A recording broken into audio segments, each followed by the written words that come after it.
itu penting. Karena ada pepatah mengatakan mens sana in corpore sano. Kalau kita banyak olahraga, badan jadi sehat, otak sehat, semuanya sehat.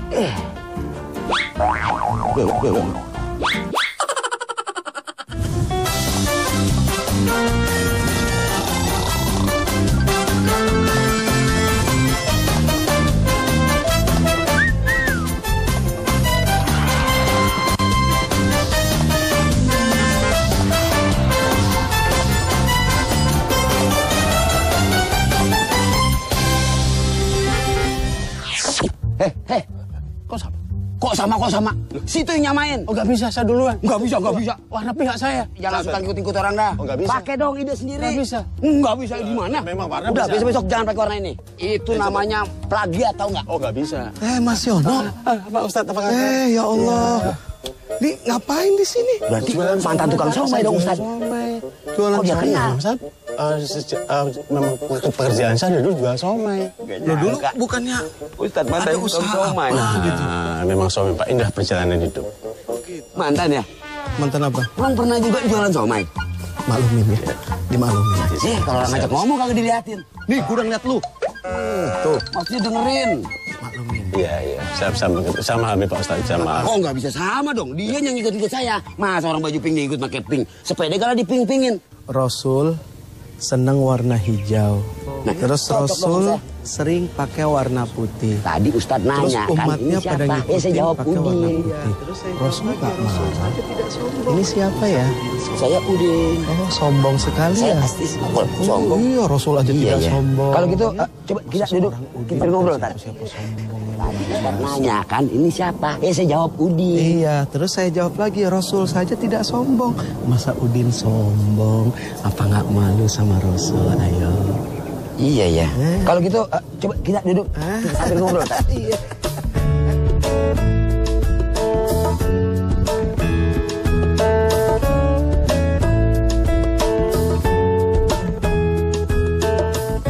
Mas Yono ini dikenal dengan somai pink. Dulu beliau ini bisnismen loh. Iya, dan sekarang masih bisnis.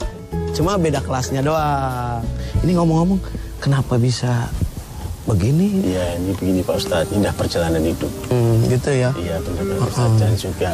Tapi semuanya ini, apapun perjalanan hidup saya sikapi dengan positif.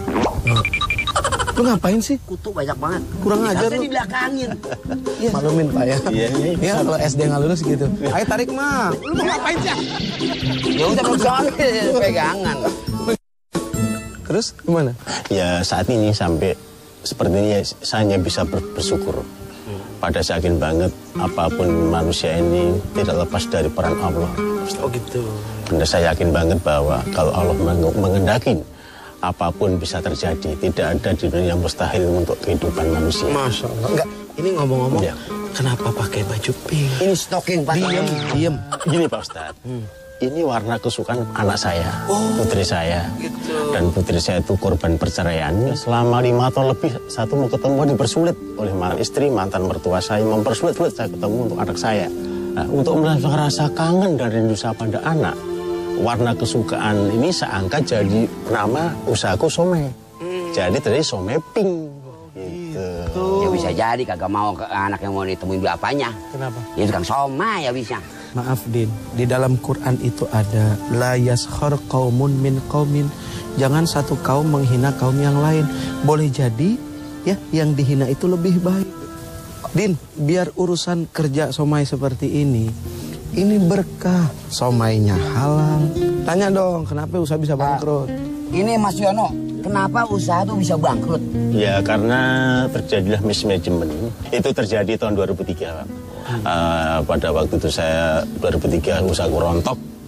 Akhirnya dalam keadaan terpuruk, malah ketambahan saya digugat cerai oleh mantan istri saya. Sekarang kira-kira dapat pelajaran apa nih? Itu pelajaran saya sangat berharga adalah walaupun dalam keadaan yang sangat terpuruk Pak Ustadz, ternyata di balik itu Allah punya rahasia yang tidak saya ketahui. Akhirnya saya bisa bicara begini, saya menyadari setelah berapa tahun ini saya alamin. Dan saya pernah ada rasa putus asa Pak Ustadz di tahun 2008 saya mau pengen mengakhiri hidup saya dengan cara bunuh diri. Laknat tuh nggak boleh. Nggak boleh itu, dilarang sama agama. Allah tidak mengizinkan kalau kita bunuh diri, bukan gitu kan? Bener nih. Benar. Subhanallah. Jarang-jarang bener, 24 jam cuma 2 detik doang benernya. Kan Ustaz lama. Ikutin saya masa saya. Hidup saya udah nggak berguna pada waktu itu. Pikiran saya, udah mati sekarang mati lebih awal lebih baik. Itu pikiran gitu. saya. Tuh, dengerin. Pada waktu itu hitungan detik pikiran berubah. Saya sadar kenapa hal sebodoh ini saya lakukan. Hitungan detik itu kereta lewat, saya nggak jadi menabrakkan ke kereta api. Ya Allah, mau nabrakin diri ke kereta. Bener ini. Coba. Siapa? Ente coba nih. Buat saya example. Iya, example. Keretanya yang kalah tadi. Masya Allah, gua kagak percaya. Ini orang saya kemari, dia ke sono. Oh iya. Akhirnya itu detik saya berubah, begitu kereta lewat, saya tetap ada di tepi kereta api, tapi tekad saya tetap saya mau mengasingkan diri. Jadi nggak jadi bunuh diri, saya mengasingkan diri dari keramaian. Akhirnya saya putuskan, saya hidup yang nggak jelas. Ada suatu petunjuk bahwa saya harus ke masjid, ternyata masjid itu rumah Allah. Akhirnya jiwa saya bisa tenang dan lalu saya bisa berjalan dan saya putuskan untuk mulai usaha lagi. Tapi walaupun bagaimana, jangan putus asa Mas. Berjuang. Kalau yang ngomong ini, gue percaya Din. Tapi kalau yang ngomong lu, mohon maaf lahir batin. Heran kalau saya ngomong orang di enden pisan. Ya gimana lu mau omongan mau dipercaya, muka aja kagak bisa dipercaya. Ya, dagang kerupuk ini umur sejak 2 tahun ini. Oh 2 tahun belakangan ini dagang kerupuk? Iya, tadinya profesi mijit-memijit. Oh tadinya mijit? Iya, jadi istilah kerennya ya Mas Yase lah. Gitu. Mas Yase.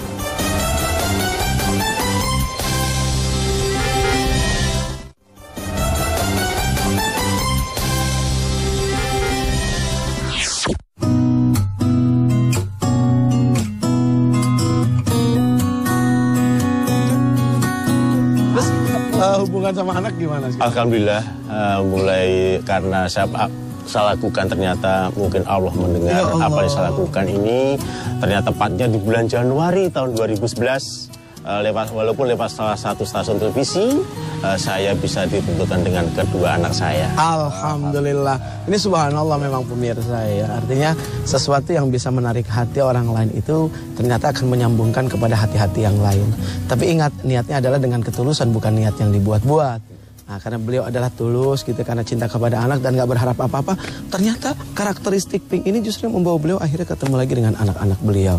Baik lagi nggak mau bini? Oh enggak, karena mantan istri saya udah nikah sama orang bule warga negara Inggris dan udah kehidupan lebih baik. Alhamdulillah. Bersyukur dong ya. Saya bersyukur. Artinya melihat kedua anak saya kan terjamin, mau nggak mau.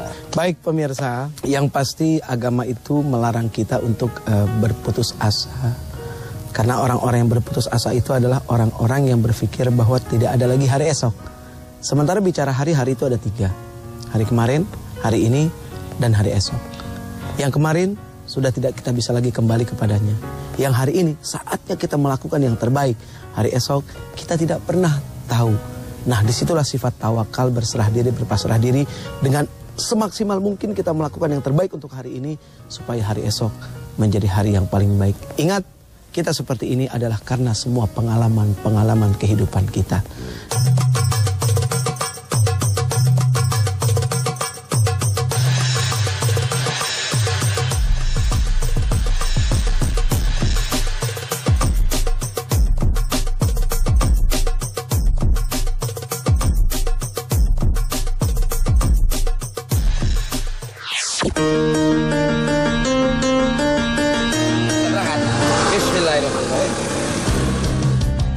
Setelah obrolan yang sangat inspiratif dengan Pak Yono tadi, yuk kita jalan-jalan lagi bersama UJ dan Udin.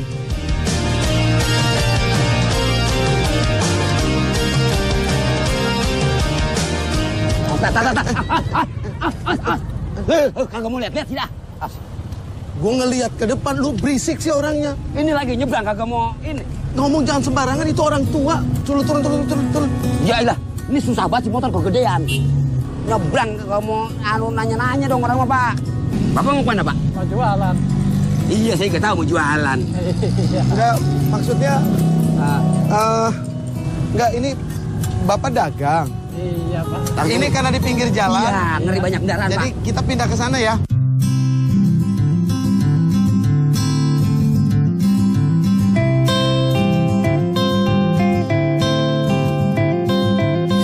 Maaf, Kalau boleh tanya, keseharian Pak Jamal itu apa sih? Ya dagang kerupuk ini umur sejak 2 tahun ini. Oh, 2 tahun belakangan ini Ya, dagang kerupuk. Iya, tentunya profesi mijit memijit. Oh, tadinya mijit. Ya jadi istilah kerennya ya Mas Yase lah. Gitu. Mas Yase. Ya. Mas Age. Iya Mas Aga. Mas Aga. Mas Aga kan tulisannya. Oh iya. gitu. Bacaannya Mas Yase. Teman Mas Beliau Mano. tahu tuh Mas Age tulisannya.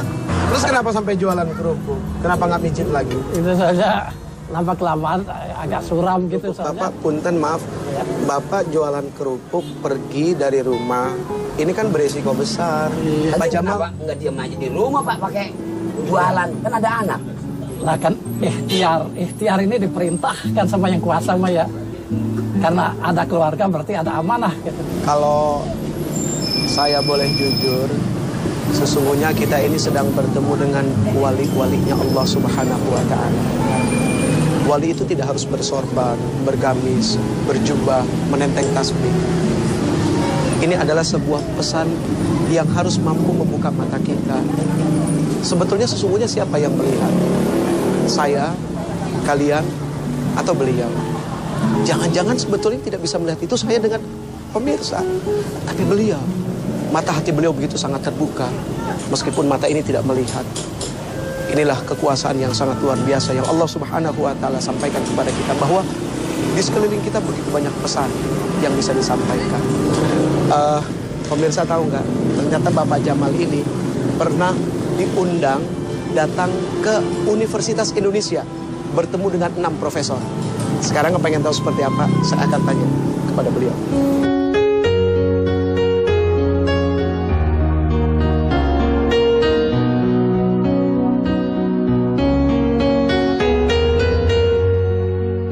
Pak Jamal, mohon maaf. Katanya Pak Jamal pernah diundang ke kampus Universitas Indonesia. Iya yang di Depok itu. Yang di Depok. Iya. Ketemu dengan beberapa profesor di sana. Oh, di Itu situ. ngapain? Jualan kerupuk. Karena Jualan kerupuk. diundang untuk motivasi mahasiswa di sana. Oh, pemirsa, sebetulnya Pak Jamal ini adalah seorang profesor. Profesor tanpa gelar. Kok tambah gelar? Iya, artinya gelar profesornya beliau ini yang memberikan Allah Subhanahu wa Ta'ala. Bukan gelar yang diangkat oleh manusia. Iya. Buktinya apa? Beliau bisa diminta untuk memberikan motivasi kepada mahasiswa-mahasiswa. Mohon maaf loh, mau masuk UI itu kan gak sembarangan.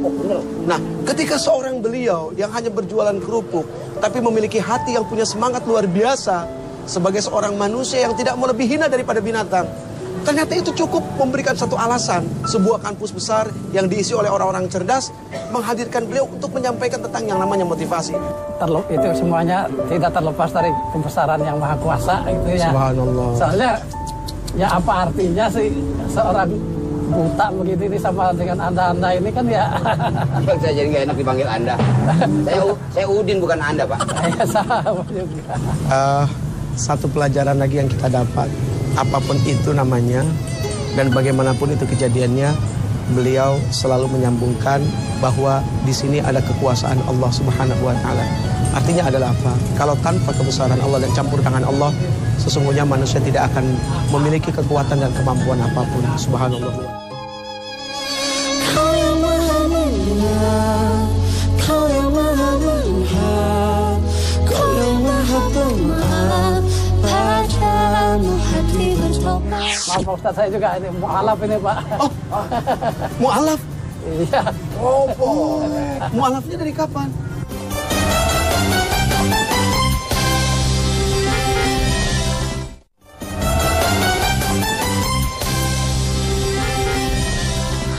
Alangkah indah orang bersedekah dekat dengan Allah. Mohon maaf Pak Jamal, mulai tidak bisa melihatnya itu dari kapan? Saya umur 5 tahun. Maaf Pak Ustadz, saya juga ini mu'alaf ini Pak. Mu'alaf? Mu'alafnya dari kapan? Ya sudah ketika merantau di Cilegon, itu jadi kita pesantren 6 bulan. Soalnya jangan sampai ikut Islam itu asal-asal ikutan apa. Subhanallah. Jadi harus tahu dasarnya. Tadi saya juga tertarik dengan Pak Jamal bilang bahwa begitu banyak orang tidak bisa menghargai pekerjaan sekarang. Itu maksudnya apa?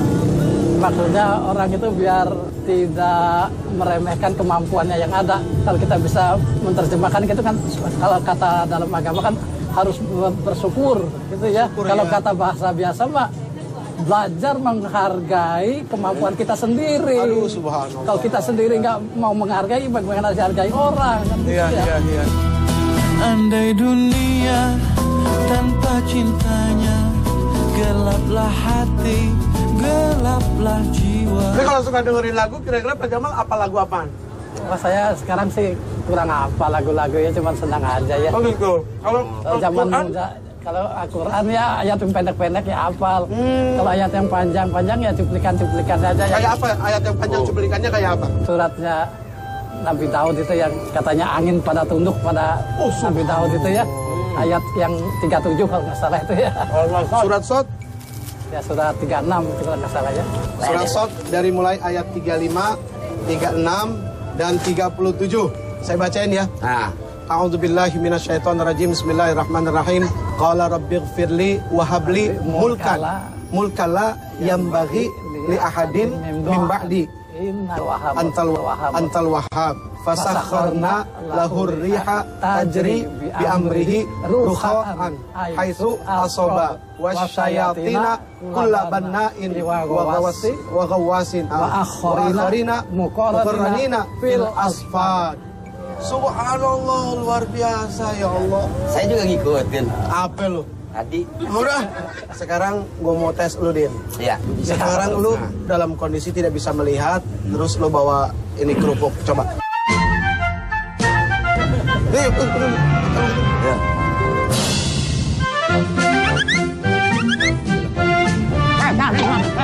Ini mata nggak dulu. Kayak main ciluk Pak ini mah. Dah.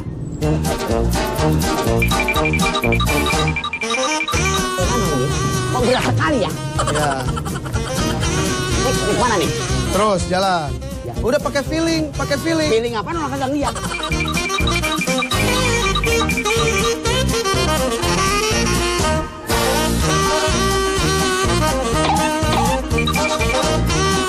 Bah, kagak diurusin Lah langsung Pak dia. Jamal juga kagak ada yang ngurusin jalan.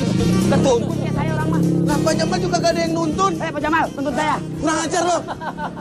Pak Jamal aja yang nuntun Allah. Masa lu gak yakin kalau Allah menuntun lu? Benar-benar dah. Betapa merasakannya kalau kita itu tidak bisa melihat. Ya sekarang gini, Udin taruh di sini. Sekarang Udin coba ngomong Nah. di kamera sama pemirsa. Nah. Gimana tadi coba pengalamannya? Pemirsa, bagaimana seandainya kita yang tidak bisa melihat, menjalankan bebawa ini tanpa melihat apa yang kita rasakan? Subhanallah, Bapak ini aja tanpa melihat masih bisa jalan. Ya kita yang pura-pura aja masih nggak bisa berjalan. Subhanallah. Begitu tak? Begitu? Dah, kalau didengerin orang ngomong. Baik pemirsa, saya sudah tidak bisa berkata apa-apa lagi. Semua sudah cukup mewakili apa yang pemirsa bisa cerna dalam hati dan pikiran pemirsa. Satu hal yang bisa kita ambil pelajaran yang sangat berharga dari semua apa yang sudah kita obrolin adalah apa? Jangan pernah sangsi jika Allah itu ada. Jangan pernah ragu kalau kita selalu di bawah perlindungan Allah Subhanahu wa taala. Mudah-mudahan episode ini bisa membawa keberkahan dan keyakinan serta bisa menjadi sebuah solusi dari semua masalah yang ada di dalam kehidupan kita. Dan mudah-mudahan episode ini ditonton oleh semua orang-orang yang bermasalah. Sehingga selesai dia menonton ini, dia punya keyakinan bahwa setiap persoalan tidak ada yang tidak bisa diselesaikan jika dia yakin kepada Allah Subhanahu wa taala dan dia punya semangat untuk tahu bahwa hidup ini harus diperjuangkan. Bagaimana kau merasa bangga akan dunia yang sementara? Bagaimanakah bila semua hilang dan pergi meninggalkan diri?